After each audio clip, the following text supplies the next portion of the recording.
سأل سائل بعذاب واقع للكافرين ليس له دافع من الله ذي المعارج تعرج الملائكة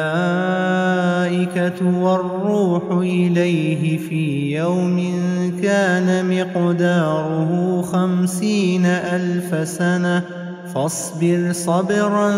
جميلا إنهم يرونه بعيدا ونراه قريبا يوم تكون السماء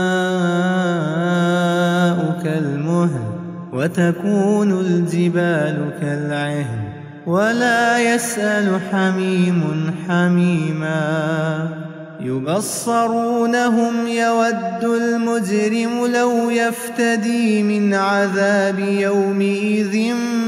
ببنيه وصاحبته وأخيه وفصيلته التي تؤويه ومن في الأرض جميعا ثم ينجيه كلا إنها لظى نزاعة للشوى تدعو من أدبر وتولى وجمع فأوعى إن الإنسان خلق هلوعا إذا مسه الشر جزوعا وإذا مسه الخير منوعا إلا المصلين الذين هم على صلاتهم دائمون والذين في أموالهم حق معلوم للسائل والمحروم والذين يصدقون بيوم الدين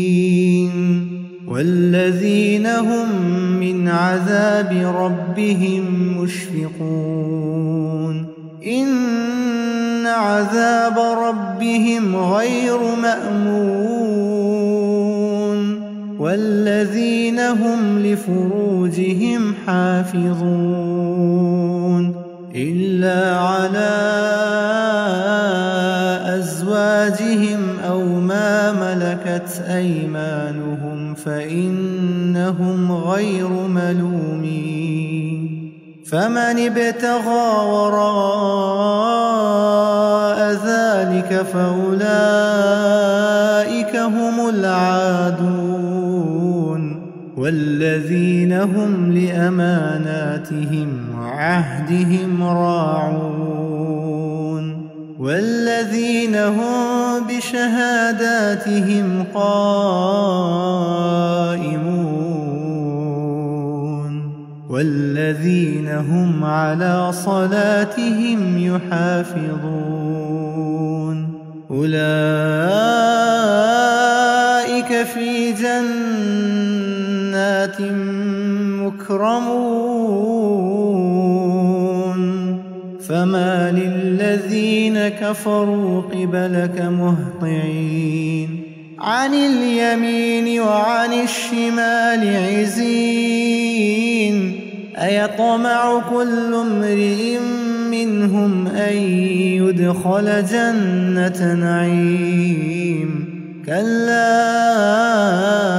إنا خلقناهم مما يعلمون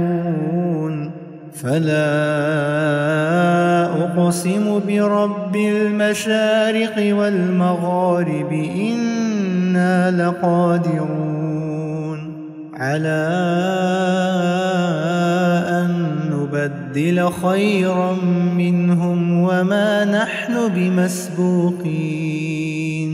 فذرهم يخوضوا ويلعبوا حتى يلاقوا يومهم الذي يوعدون